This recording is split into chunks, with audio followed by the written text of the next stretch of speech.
ఆంధ్రప్రదేశ్ రాజధాని అమరావతి రైతులకు రాష్ట్ర ప్రభుత్వం గుడ్ న్యూస్ చెప్పింది. జనవరి నుంచి రాజధాని నిర్మాణ పనులు ప్రారంభం కానున్నాయి. డిసెంబర్ నెలలోనే రాజధాని నిర్మాణ పనులకు సంబంధించిన టెండర్ల ప్రక్రియ ప్రారంభం కానుంది. డిసెంబర్ చివరి నాటికి టెండర్లను ఖరారు చేస్తుంది. ఫేజ్ 1 నిర్మాణాలను తక్షణం పూర్తి చేసే విధంగా కార్యాచరణ రూపొందించాలని ముఖ్యమంత్రి చంద్రబాబు ఆదేశించారు. సిఆర్డీఏ అధికారులతో జరిగిన సమీక్ష సమావేశంలో పలు కీలక నిర్ణయాలు తీసుకున్నారు. దీంతో జనవరి నుంచి ప్రారంభమైన నిర్మాణాలు అత్యంత వేగంగా పనులు పూర్తి చేసుకునేలా రోడ్ మ్యాప్ను రూపొందించడానికి సిఆర్డీఏ అధికారులు సిద్ధమయ్యారు. 2498 కోట్ల రూపాయల వ్యయంతో రహదారుల నిర్మాణం జరుగుతోంది.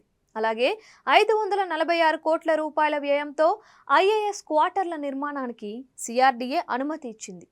3 రిజర్వాయర్ల నిర్మాణానికి కూడా సిఆర్డీఏ గ్రీన్ సిగ్నల్ ఇచ్చింది. 3523 కోట్ల రూపాయల వ్యయంతో రాజధాని పరిధిలో భవనాల నిర్మాణం జరుగుతోంది. హైకోర్టు, శాసనసభ భవనాల నిర్మాణానికి సంబంధించి డిజైన్లను ఈ నెల 15వ తేదీలోగా ఖరారు చేయనున్నారు. వాటిని కూడా టెండర్లు పిలిచి త్వరగా పనులు ప్రారంభించేందుకు సిఆర్డీఏ సిద్ధమైంది. రహదారులు, భవనాల నిర్మాణాలు పూర్తయితే అమరావతిలో భూములు అమాంతం పెరిగే అవకాశం ఉంది అనే అంచనాల్లో రైతులు ఉన్నారు. రోడ్లు సరైనవి పడితే చాలు భూముల ధరలు రెట్టింపు అవుతాయి అని చెబుతున్నారు. అందులోనూ ఎక్కడా వంకర లేకుండా అంతర్జాతీయ స్థాయిలో నిర్మాణం ఉండేలా చూడాలని చంద్రబాబు ఆదేశాలతో సిఆర్డీఏ అధికారులు టెండర్లను పిలవనున్నారు. 3 ఏళ్లలోనే చాలా వరకు పనులు పూర్తి చేయాలని చంద్రబాబు ప్రభుత్వం భావిస్తోంది. అమరావతికి ఒక రూపురేఖలు తెచ్చిన తరువాత దానంతట అదే పెరిగి సంపద కూడా తాము అనుకున్న తరహాలో సమకూరుతుందని చంద్రబాబు అంచనా వేస్తున్నారు. అందుకే అమరావతి నిర్మాణానికి సంబంధించి ప్రథమ ప్రాధాన్యతను చంద్రబాబు ఇస్తున్నారు. జనవరిలో పనులు ప్రారంభమైతే కనీసం ఏడాదిలో ఒక్క రూపురేఖలు వస్తాయని, అప్పటి నుంచి భూముల విలువ పెరుగుతోందని రైతులు భావిస్తున్నారు.